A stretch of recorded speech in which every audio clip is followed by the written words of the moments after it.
Thank you very much for the excellent presentations. I learned a lot already in the last 40 minutes or so.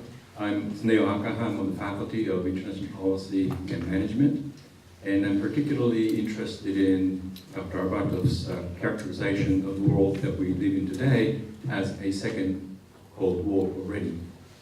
And you mentioned that in some ways, Second Cold War is better than the first one. In other respects, it's worse than the other one.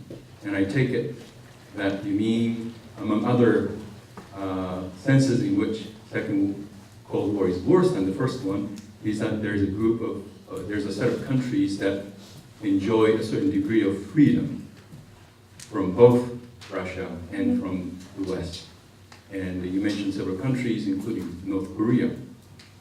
I wonder to what extent the US and Western countries' interests and assessment converge with those of Russia in terms of where North Korea's freedom, how extensive North Korea feels free to develop its own strategic calculations, nuclear weapons, missiles, and so on and so forth, and whether or not there is a degree of convergence between Russian and Western perspectives and assessments such that we are able somehow to contain further development of missiles and nuclear weapons in North Korea and proliferation of their nuclear material and nuclear technology.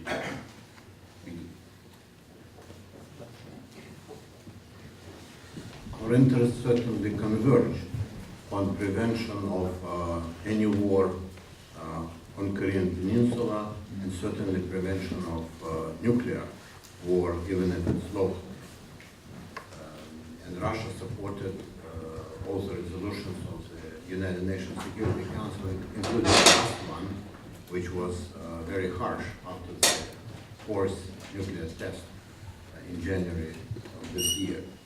However, having said that, I will point out that both the United States and Russia, beside motives of nuclear non-proliferation and missile non-proliferation, have other foreign policy interests. Sometimes they compete with the goals of non-proliferation or war prevention. In this sense, strangely enough, presently Russian relations with North Korea are closer than before. In part, that is because China has taken much tougher position on North Korea. And Russia, in search for partners and allies, which sometimes is like a mania, fear of being isolated, searching for new partners. Russia, in this sense, has become closer to North Korea in its economic and political relations. How to deal with North Korea? I think that since North Korea is already a nuclear weapon state, also not recognized, the way to deal with it is to deal through normal arms control procedure. You cannot demand of North Korea to give away its nuclear weapons, but you can negotiate step by step, providing North Korea what North Korean regime wants. In particular, economic aid and guarantees of security in exchange for North Korean agreement to stop testing nuclear weapons, stop testing longer and longer range ballistic missiles, prohibiting, on agreeing on prohibition of any leakage of nuclear materials from North Korea to other states. I think this is the way to proceed. Of course, it would be nice to have a swap agreement for North Korea to become non-nuclear again and return to non-proliferation treaty, but this is hardly realistic. As long as North Korea has its present political regime, it will not give away nuclear weapons, because otherwise it will not be able to tell North Korean people that they have some advantage, that all their suffering and deprivation and poverty is for nothing. They are giving nuclear weapons as a proof that North Korea is a great state, that they have to unite and support North Korean regime. before before the regime changes, I hardly imagine an agreement on denuclearization of the peninsula and of North Korea. All right, we'll turn to this side, Michael. Hello, I am Michael Dutzman. I'm a research associate at the Center for Non-Proliferation Studies. Dr. Arbatov, you mentioned that Russia wants to have its sphere of influence in the post-Soviet area recognized. Would it be possible to do that and still keep the Baltic states within NATO? When Russians talk in one way or the other about their legitimate sphere of influence, they certainly do not include Baltic states. Baltic states are members of NATO, members of European Union. Russia would be against NATO deployments in Baltic states. And although these deployments, as presently planned, are quite modest, 1 brigade equipment in Baltic states and a number of other states, for Russia, it is perceived as a changing situation which is creating new threats to Russian security.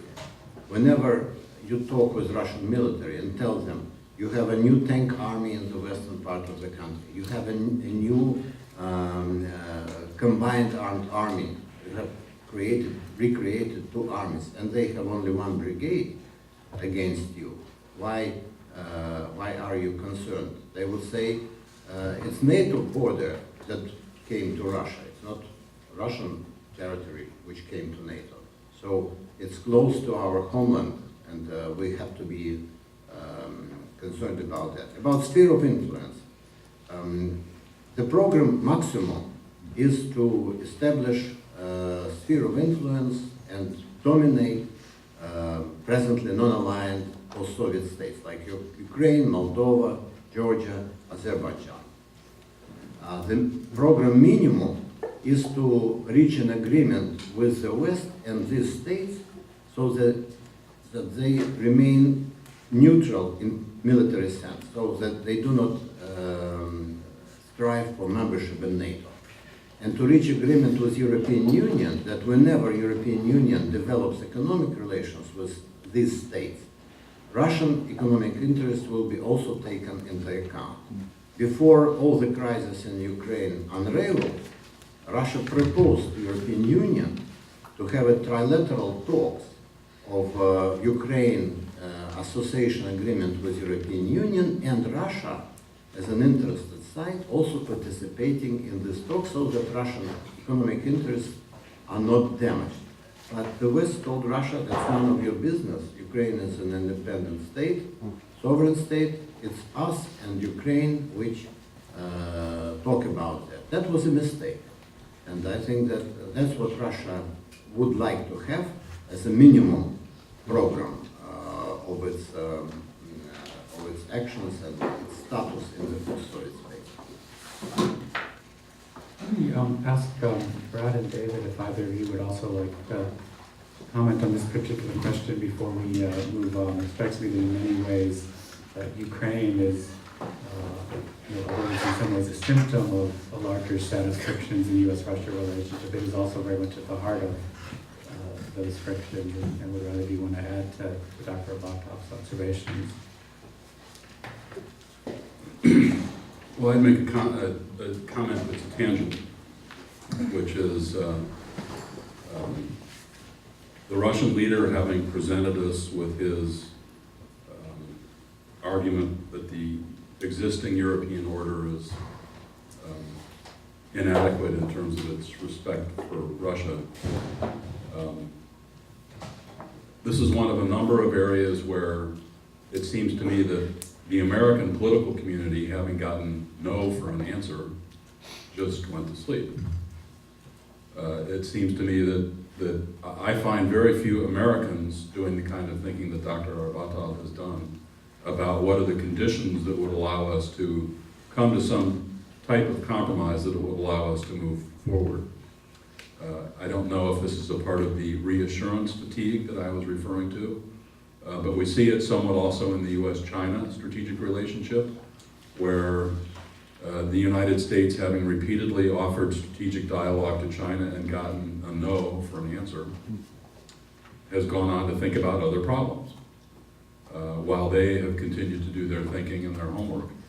And in a sense, I think our lack of preparedness for the dialogue that needs to come sooner or later about how to find a political basis for moving the relationship forward.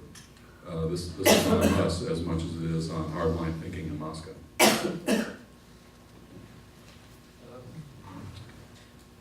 I think I certainly do not approve of the annexation of Crimea or the Russian policy in eastern Ukraine, but I do think that, and we have very different narratives about how we got to that point, but it is the case, I think, that there was far too little thinking in the West, in NATO, in the EU, about accommodation of Russian interests, how that might be done. And indeed, at certain key points in negotiations, too little willingness to speak to Russia. And therefore, I think if we're going to step back and think about European security, unless we try to recreate some iron curtain between Europe, Russia and some of its neighboring states, then we have to think, we have to go back to some basic principles about what are the conditions under which relationships could be established on a stable footing. And they may be very difficult negotiations, because especially over claims to sphere of influence, great power rights, and may not be any satisfaction to people at the receiving end of Russian great power claims to be told, well, the United States exercises great power. It's great power in particular ways too. So this is a complicated issue, but I think unless we somehow can step back and rethink some of these issues, and issues which go back really to the decline of the Soviet Union and the end of the Cold War, I think we're in for a very difficult situation if we try to, as it were, shore up European security on some level of the way it was done during the Cold War. Great, thank you. Let's continue with questions, I think. So I think we'll go to this side. Kyle? Hello, my name is Kyle Pludy. I'm a second semester MPTS student. My question kind of is tied into this idea of a potential continued tumble down into a second Cold War. Do any of you foresee a future where there might be a return to nuclear testing? For example, if, say, Russia were to test, say, a much smaller miniaturized nuclear weapon, would the U.S. then respond with an additional test? Do you see that as anywhere within the realm of possibility?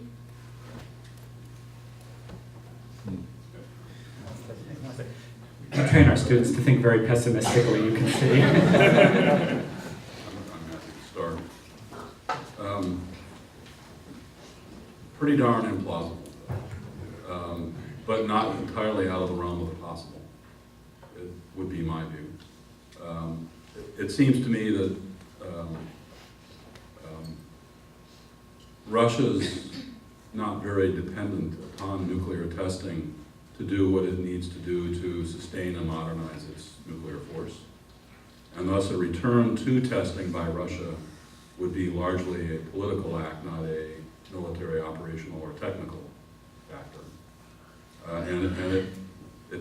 While Mr. Putin is very bold in his nuclear signaling and insistent about it, I think he has tried to avoid doing things that look like they would generate dangerous backlashes for Russia. And it's pretty clear that if he were seen to be the catalyst for the end of the test ban, that would have some significant negative repercussions. If Russia were to test, would the United States follow suit? Well, our current timeline is to be capable of renewing testing in 2 years. That's our safeguard. Now, it seems to me if Russia tested and stopped, and we then dithered for 2 years, it's rather implausible that we would then choose the political message that would go with that 2 years of dithering. So I see as unlikely that either Moscow or Washington would see it as smart or necessary to resume nuclear testing for political reasons. Now, if either encountered a severe technical problem that could only be resolved in nuclear testing, that's probably another matter. But for going back to part of what testing was before, political signaling of resolve, making the ground shake in order to impress people, I think we're out of that phase of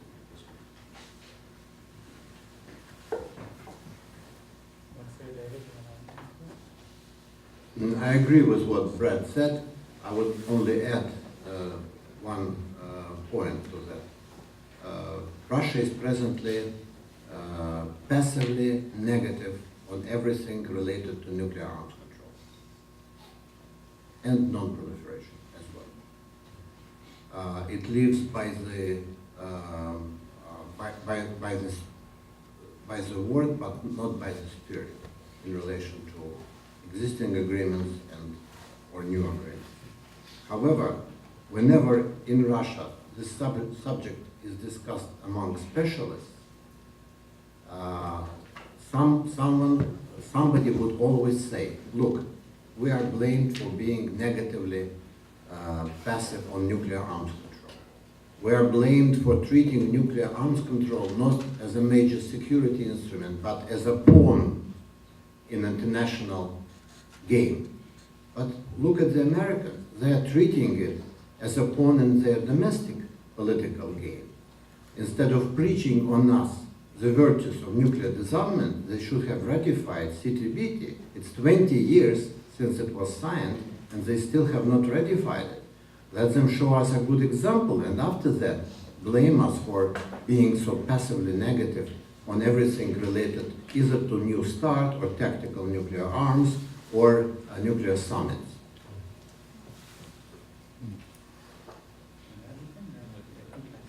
I think the next question goes to this side. Yes, this is sort of a comment that I would like invite your wisdom on. The Soviet Union has come and gone, and we now have Russia as a replacement for it. And yet I notice that Russia has the same international allies as the USSR did. There seems to be no change in foreign policy that I can see. For example, as you say, the Russia collected North Korea. I haven't the slightest idea what Russia gains by collecting this basket case. They have absolutely nothing that the world would emulate. What do we learn from the leadership of North Korea that's enviable, and yet the Russians go and collect it? This to me is demeans Russia to do it. I don't understand what Russia is doing with Iran. Why is it propping up the regime there? What does it hope to gain by this? I just don't understand it. Now, there are countries around the world that are militarily armed, that are being threatened, and have learned to live with their neighbors. I mentioned Israel. It's got an agreement with Egypt, which it has kept, live and let live, and they find ways to cooperate with each other against common enemies. It's got an agreement with Jordan, which is fine. Israel is given up, if it ever had the desire to conquer the Arab world. It's learned to live with it as best it can. I don't understand what's fueling what you describe as the insecurity and the legacy of imperialism of the USSR. I don't understand it. What is it? What's fueling it? I cannot agree with your initial assumption. Compared to the Soviet Union, Russia now has very different allies and very different enemies. For instance, Israel was an enemy of the USSR. Now it's a friend of Russia. China was an enemy of the USSR. Now it's a friend of Russia. All Black Sea countries, except Turkey, were Russian friends. Now they are enemies. All Baltic Sea states were either neutral or Russian friends. Now they are Russian enemies. So we have a very different international setting compared to the Soviet Union, which does not necessarily mean that it's better. Maybe in some respects it's worse, as I mentioned. And repeating the Cold War II subject, the world is not living in the Cold War II. Russia and NATO are living in the Cold War too. But the rest of the world is living in the 21st century with its problems, with its animosities and conflicts, but it's a very, very different world.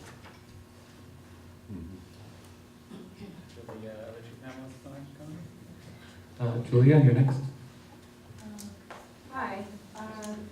So, Dr. Arbatov, I think you, correct me if I'm wrong, said that the West and Russia should come together to form some sort of a settlement on what Eastern Europe or the post-Soviet states looks like. But you, as I remember, said that the stakes aren't high enough for that to occur. This is a thesis that also Matthew Rojansky at the Kennan Center, Kennan Institute, puts forward.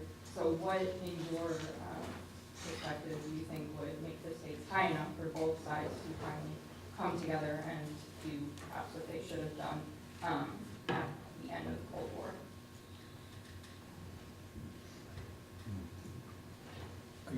Are you asking about the post-Soviet space and the way to accommodate our conflict on Yes. Well, I think that post-Soviet space should develop as it wants. Ukraine has the right to go west, so does Georgia, so does Moldova. Central Asian states have the right to go to China or wherever they choose to go. What we're talking about is military dimension. So if Russia had a guarantee that Ukraine would not join NATO, I think that reaching a compromise on Donbass would be much easier. Certainly Russia is part of this conflict. Regardless of what Russian official line is, clearly Russia participates in it. And it's very difficult to settle this conflict unless more important problems are not settled, which are not in the Minsk agreement. The Minsk agreement says nothing about it. But the underwater part of the iceberg is the status of Ukraine, its relations with the West, and its relations with Russia in the years to come. If we had some understanding on that subject, it would be much easier to reach a real ceasefire and eventually to settle the conflict in eastern Ukraine. And after having said that, I would like to mention that doesn't mean that I agree with what Russia is doing in Ukraine. Okay, Yelena, I think you have the next question. Okay, Yelena Sokova, CNS. Some of you already touched upon it in some comments. The comment and question is more about U.S. and Russian cooperation in the multilevel arena. Can you hear me? It's hard. In the multilevel arena, including first and foremost in the NPT review process and the International Atomic Energy Agency. And in contrast with the Soviet time, the First Cold War, where actually, despite all the differences, the cooperation on major non-proliferation issues was much, much more close and cordial compared to the current situation. The second comment is that despite the kind of escalation of the tension between Russia and the West and the U.S., some of these disagreements and the way the two countries cooperated or not cooperated on the multilevel forum started much earlier. You know, I spent 4 years in Vienna observing the IAEA and the deliberations within the General Conference and smaller settings. And it was very evident, even at that time, that there were already some tensions between the two countries and the way they treat the issue. There are good exclusions like the Iran deal and some others, but generally speaking, that coordination and cooperation was gone even before we observed that escalation. My question to you is more regarding the, in general, where can we find in some multilevel forum and how we can maybe find potential for the two countries to come together to work on these issues. Because what I observed lately that we do have that a little bit of a broader and broader divergence between the two countries on dealing with many issues, the arms control, non-proliferation, many other, just the functioning of the international institutions. And it's both to the U.S. and participants and to you, obviously. Well, you're much better informed than I am about the is it Russian disengagement or unwillingness or reluctance to cooperate, say, in the IAEA and on the non-proliferation treaty review conference. So I would actually be inclined to ask you what your answer is for this. It is, I think, a little bit puzzling, and it fits into, I would say, maybe a broader pattern, something that Brad referred to, of an unwillingness to engage with certain issues. I took part in trying to work on missile defense, and so with Russian partners, we could always get to a certain point of cooperation, and then it just stopped. We couldn't get any further. And it is a puzzle to me. I don't know whether it comes from a sense of having lost out on the post-Cold War settlement, and a sense that that settlement was not a just settlement, and therefore a feeling that engagement here presents other traps. But I don't find that even a very plausible explanation, because why should that be the case for the IAEA? So I would ask you for your explanation, Alexei and Brad.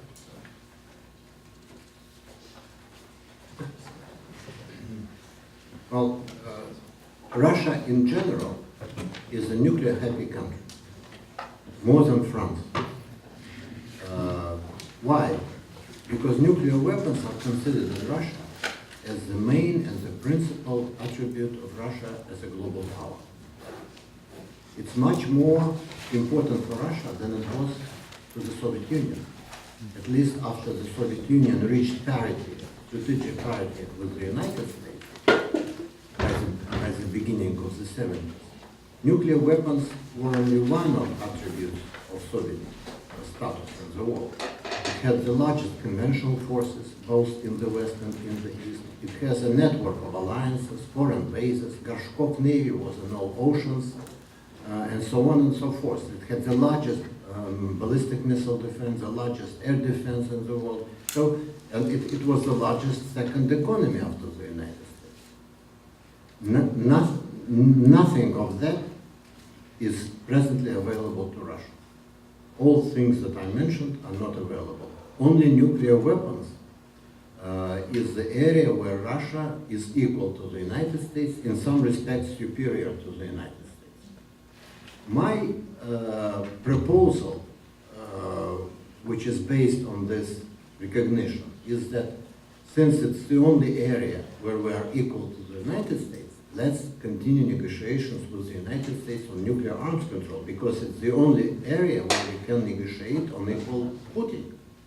And if Russia is so paranoid about equality, you should use this, this equality for your interests. But there is a different view in Russia, which says, no, we should not negotiate on that, no further reductions, no further arms control agreements, because it will denigrate and take away from the only real asset we have as a nuclear superpower and the global power center. In particular, about non-proliferation. If you look at Russian military doctrine, I would not recommend everybody to read it. It's a very dull document. But if you read it, you will see that nuclear proliferation is number 6 on the list of Russian threat priorities, coming after NATO expansion, ballistic missile defense, prompt global strike, and so on and so forth. For the United States, it's number 1. For Russia, it's number 6. Terrorism, I think, is number 8 or 9. Russia has very different security perceptions because of different situation and different geostrategic environment and so on. And for Russia, American insistence on making non-proliferation regime more stringent looks like an attempt to push Russia out of the world nuclear market. And for Russia, nuclear export is not only important economically, it's much more important from political point of view, because that's what, in terms of international trade, makes Russia different from Saudi Arabia. Russia exports nuclear technologies, it's high-tech. Russia exports weapons, it's high-tech. So it's very important, and Putin repeatedly says that the goal of Russia is to become number 1 nuclear exporter. Even, it's so important that even with our present crisis with Turkey, with which we were on the brink of war, we did not stop the project of building nuclear power plant in Turkey, which would be actually giving nuclear potential to our present mortal enemy, but it continues. So important it is for Russia. So in order to bring Russia back to more cooperative mood is probably to take into account other Russian concerns, which are much higher priority for Russia than non-proliferation, and persuade Russia that its geostrategic location, its geostrategic situation makes it much more vulnerable to nuclear proliferation than, for instance, the United States or Europe.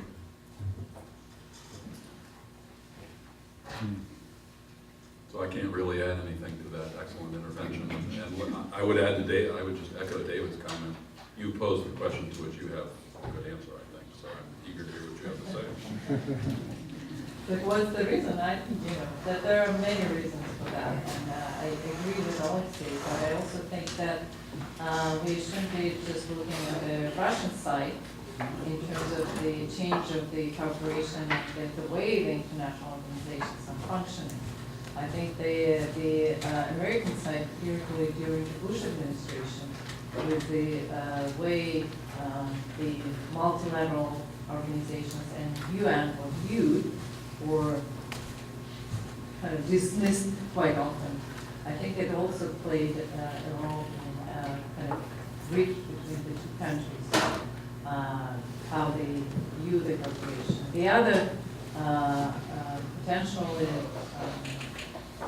negative effect, on one hand, you have to find solutions with new instruments and new initiatives, but some initiatives, like including the Nuclear Security Summit, Russia didn't like that from the very beginning, because it had an issue with the legitimacy of kind of a group of countries coming together and bringing new set of issues or dictating other already existing international organizations.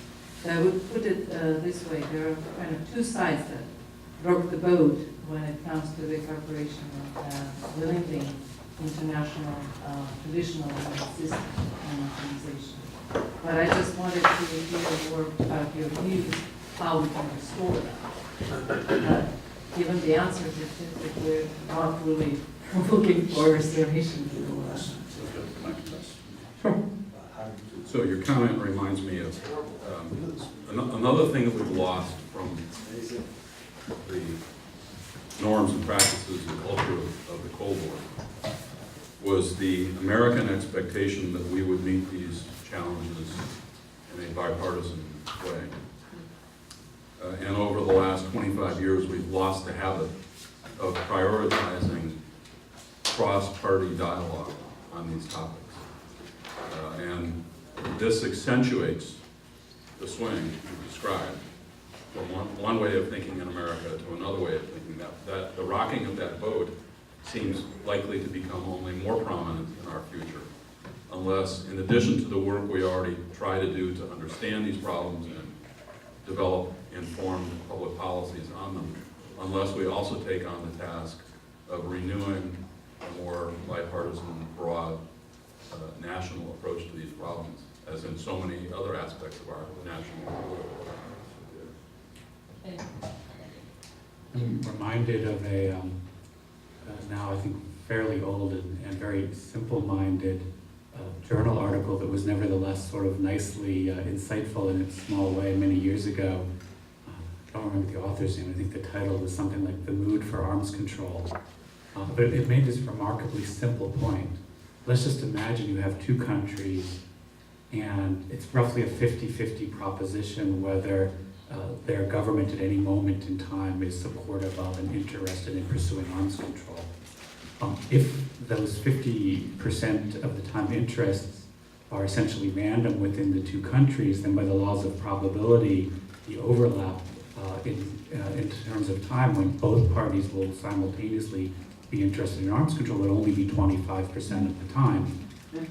And when you have a situation in which internal political debates and domestic political dynamics can affect the mood, the appetite for arms control as it can in both of our two countries, we sort of fit that model, right?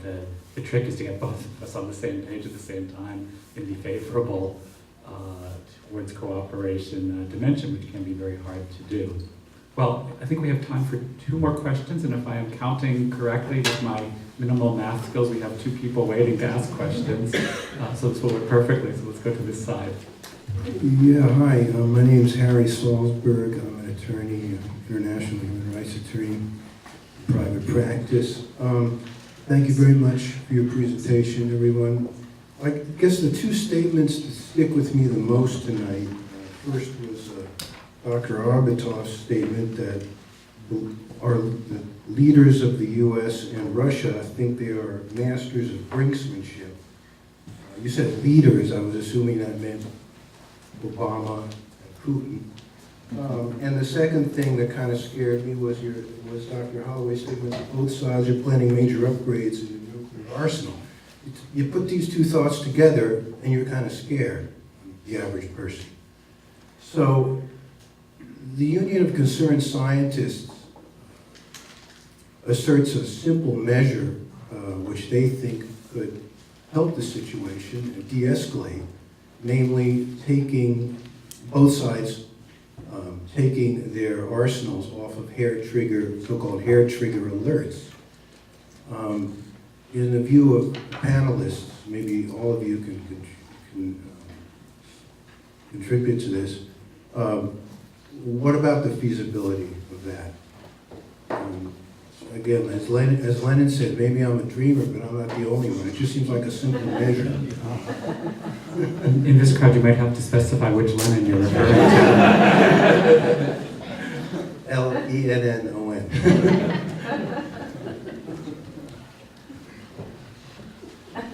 Okay. Well, at first glance, this looks like a very quick and simple and effective measure. But if you look into it from technical and strategic point of view, you will find that it's much more difficult than any arms control agreement that we have concluded up to now. And altogether, we've had 9 nuclear arms control agreements since 1972. Hair trigger alert relates only to land-based ballistic missiles. Land-based ballistic missiles for Russia are much more heavier and important part of its strategic forces than for the United States. So you already have a serious asymmetry. Of course, if it were discussed seriously, Russia would demand that not only ICBMs are taken off alert, but also sea-based ballistic missiles are taken off alert. That is very difficult to implement due to the special way the submarines operate and so on and so forth. Second point is that it's very difficult to verify. Very difficult to verify, unless you introduce special technical fixes that make it impossible to launch missile on short notice or launch on warning, as now the term goes. It has to be verified. And so the technology of this kind of concept is really mind-boggling in its complexity. However, I think that in the future, that is certainly the way to follow. I do not believe that we can reduce and reduce and reduce strategic forces until we get to zero. We probably will not go that way. After a certain level, let's say 1,000 warheads on strategic forces, it's better to proceed with the alerting rather than technical further reductions. But that would require a lot of ingenuity and very difficult negotiations due to problems of verification, due to problems of asymmetries between strategic forces of the two sides, and also due to new factors that figure in the balance, in particular missile defenses and conventional precision-guided systems. If you de-alert your forces, then precision-guided systems, even cruise missiles, may become a powerful counter-force weapon. Cruise missiles are slow. With alerted forces, you cannot deliver a disarming strike. It will take hours and hours and hours to do that with cruise missiles. But if the forces are de-alerted, you may have a pretty good chance of conducting a campaign of disarmament, of counter-force strikes. So there are a lot of complicated factors, but I would not dismiss the idea. It's a good idea. It's worth continue working on it. So there's a remarkable convergence between this thinking and thinking in the United States, or at least inside the executive branch on this question. That analysis has its exact parallels in thinking on the American side. I would say there are two additional factors. One might be called the August 1914 factor. We can be confident in the de-alerted force if we don't really contemplate the possibility of crises where we might be competitively re-alerting and believing that there's advantage to the one who gets there first. So you may be introducing a significant instability into a future crisis that wouldn't be there if the forces were alert enough that there wasn't a risk that you would lose them, and thus there's no pressure to go first. So I think this is, and I think there are Russian views analogous to that. One option for the United States to work its way out of this dilemma is to move away, is to modernize our nuclear forces, modernize the ICBM force, but take the missiles out of silos and make them mobile. It's their vulnerability sitting in place that contributes to some of the concerns about the destabilizing consequences of de-alerting. So here's a conflict between two policy goals. On the one hand, we'd like to avoid, to the extent possible, creating new nuclear forces. And on the other hand, we might be able to actually posture a new nuclear force in a way that's more consistent with our desire for reductions and strategic stability.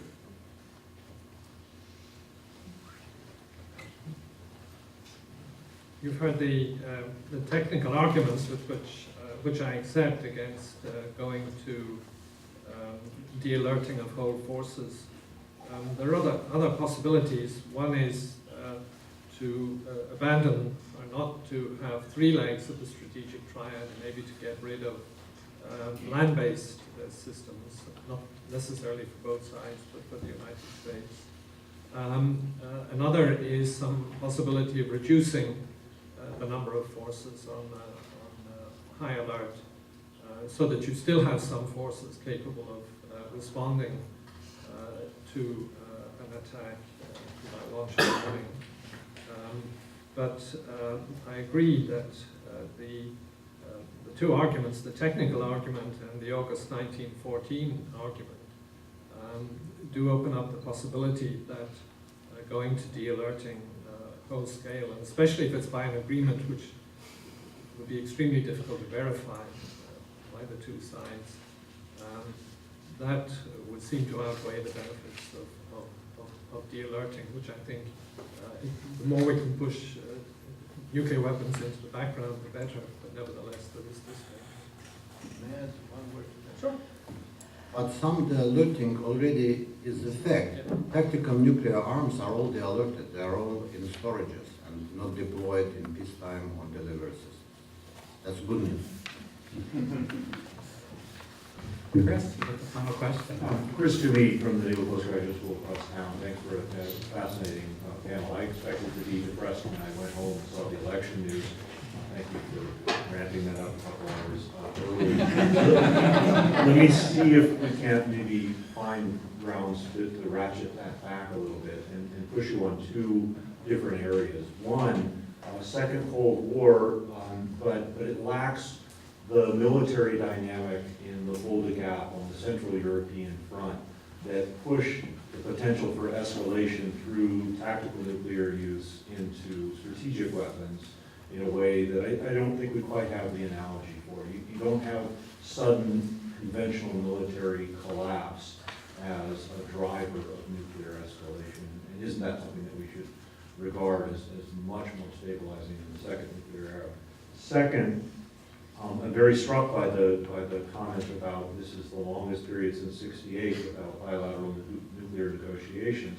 It just strikes me that there is a context of diplomatic engagement on these issues that we didn't have earlier in the Cold War, whether it is the bilateral consultative committee that looks at implementation of New START, whether it's the open skies negotiations that have to go on constantly about whether either side, what routes are going to be flown and what equipment is carried on, as well as broader political discussions in G20, that seem to me provide a stabilizing opportunity for strategic level dialogue. Again, maybe as perhaps you want to talk on this. Thank you.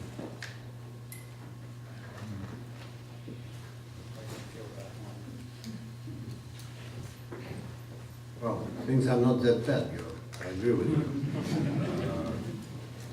Of course, during the Cold War time, when two huge armies were facing each other in the center of Europe with many thousands of tactical nuclear weapons ready for use, that was a more dangerous situation.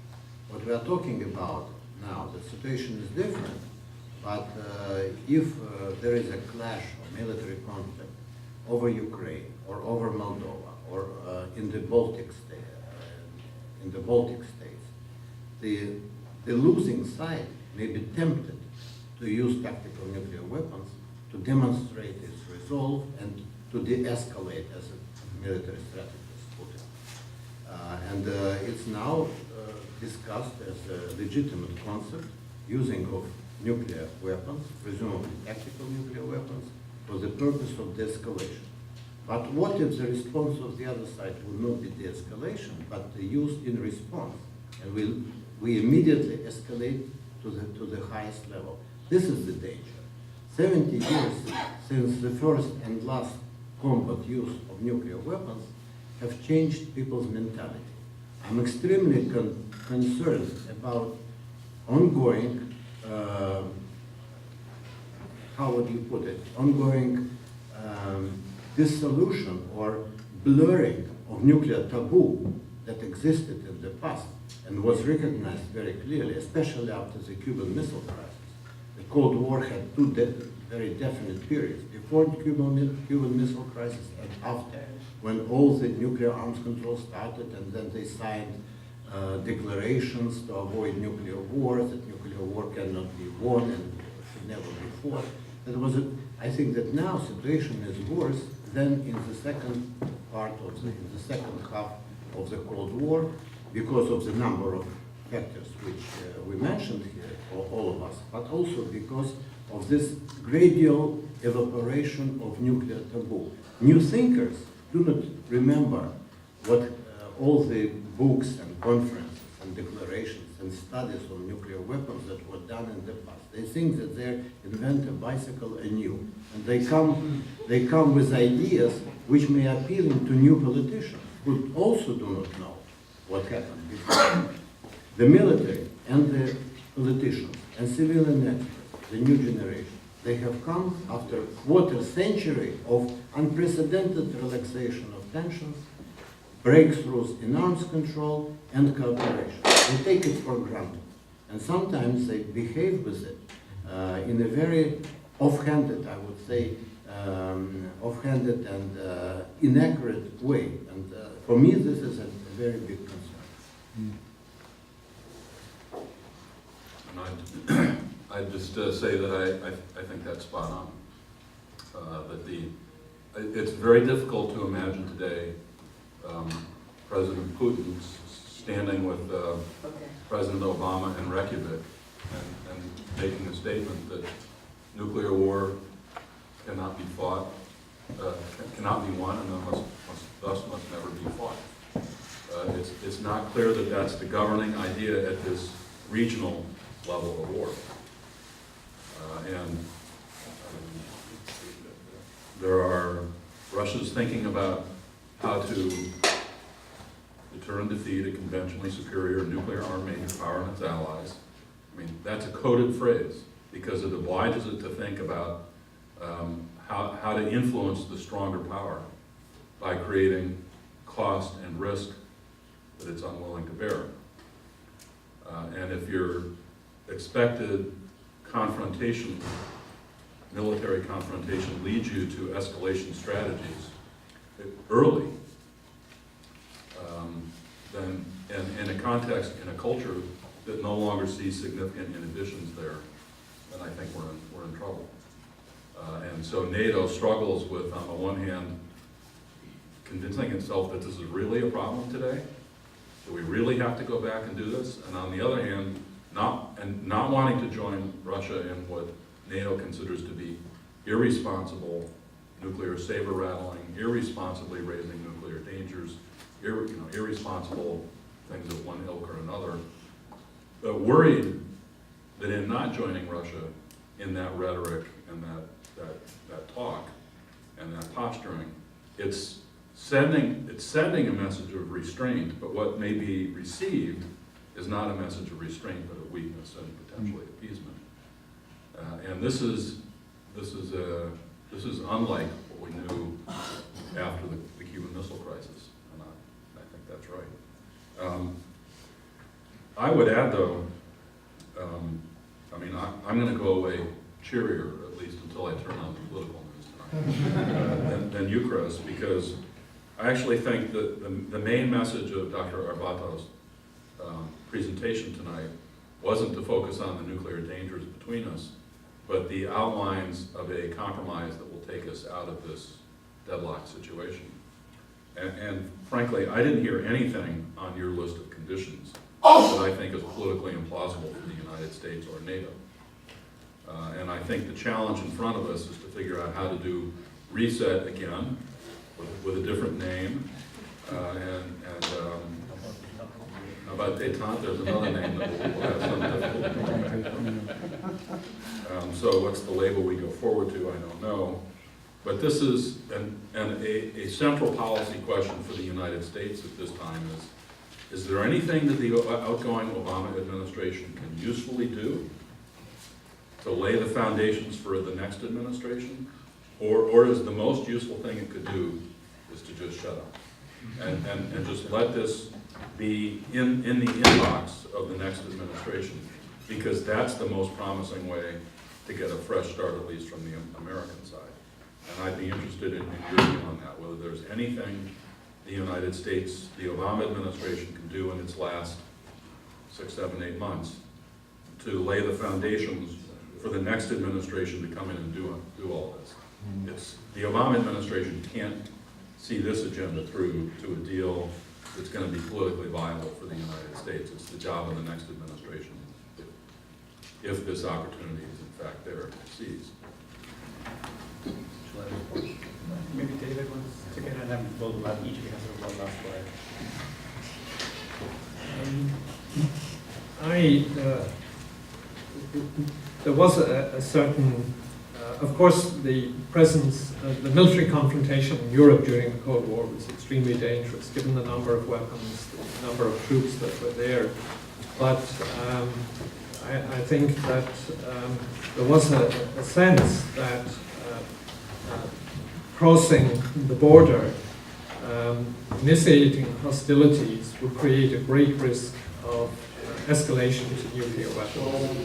And although there was, I think the notion of a nuclear threshold was very strong. It's not just the taboo, I think the idea of the threshold, that you shouldn't cross that, because then you don't know where you're going, but you might be going to a general nuclear war.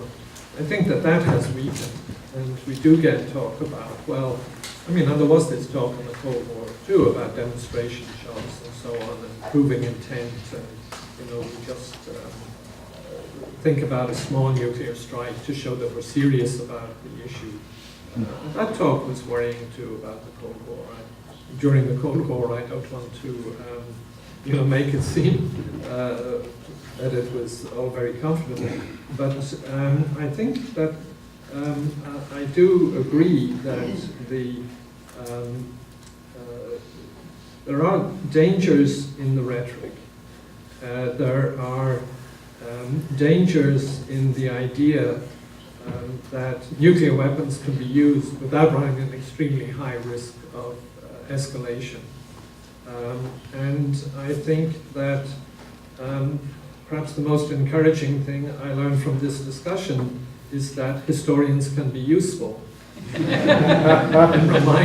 reminding people, what the dangers were.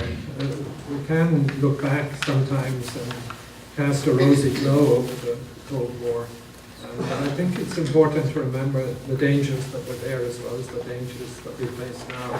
And just a second point, I do think that maybe in a curious way, the nuclear agenda, I think, is clear what we have to address, but we're not going to be able to make any progress on it without some shifting in the political relationship. Whether that's the détente, whether that's the kind of drawing up of the post-Cold War settlement in Europe, or whatever, or however we might think of that, I think that is one of the lessons, that we know it's urgent to engage in talks, to try to get the first of the outcomes that Brad outlined. But moving forward to do that, it's not a technical issue alone. It's embedded in the politics, and the politics need to be addressed in one way or another. All right, well, we're very close to being out of time, but I did promise each of the speakers an opportunity for a final word if they would like. So let me propose that we maybe go in reverse order of how you spoke, and urge each of you to be very concise and stick to 30 seconds to a minute each. So, David, do you have anything else that you want to add? Yes. It's often said that in times of tension between nuclear powers, track 2 talks can play a very useful role. And I think sometimes they're helpful. I think they're rarely harmful and damaging. But it does seem to me that that is a form of dialogue that we absolutely need to keep going, even when at the official level talks seem to be stalemate. Thank you. Thank you. Brad? I thought my last intervention was my last word, so let me just say thanks to you, and thanks to all of you for putting this together and for an excellent dialogue tonight. All right, we will give the final word to Alexei.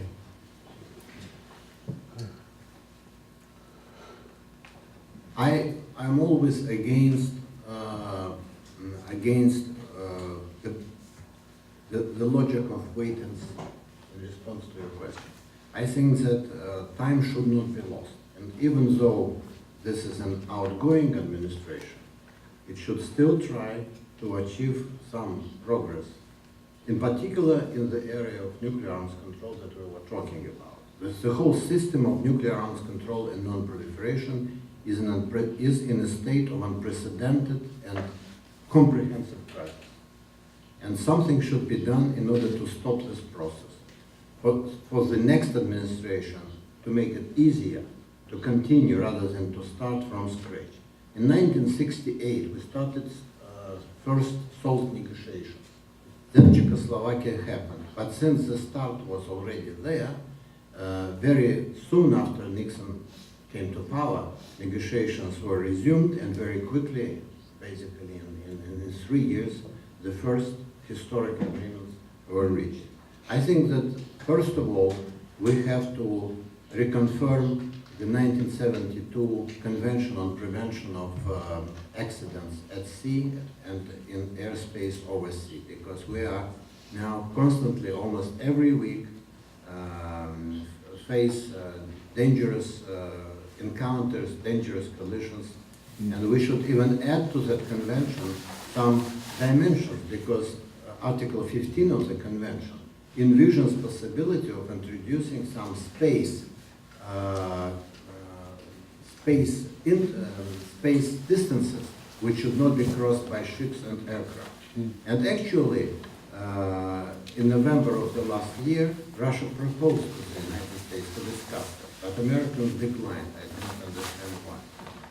Now, to save INF Treaty, if it falls apart, it will trigger disintegration of everything else, including the test ban, eventually. So it's possible to save INF Treaty if Americans say, we recognize that you have some legitimate concerns about Aegis ashore, and we are ready to propose to you the ways to alleviate your concerns. But you have to recognize that we have some legitimate concerns about Iskander cruise missiles. So let's talk about that and come to a accommodation, because this is a treaty which has to be saved.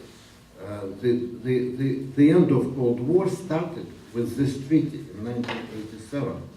It should not be lost. Then, Americans do not want to limit ballistic missile defense because of the reasons that you gave. But they can propose to Russia to start talking on the criteria which would delineate ballistic missile defense against rogue states and ballistic missile defense that may endanger mutual deterrence between Russia and the United States. There is nothing wrong in talking about that and working on this criteria. Russian concerns about ballistic missile defense are greatly exaggerated, but the principal concern is the open-ended nature of the program, not few ballistic missile interceptors in Poland, Romania, or in Alaska, or here in California. That should be addressed. So I would suggest for Obama administration not to waste this time which remains, and to start intensive dialogue. And I don't exclude that it may meet a good response in Moscow, because they understand that whoever comes after November this year will be much more difficult administration to talk about.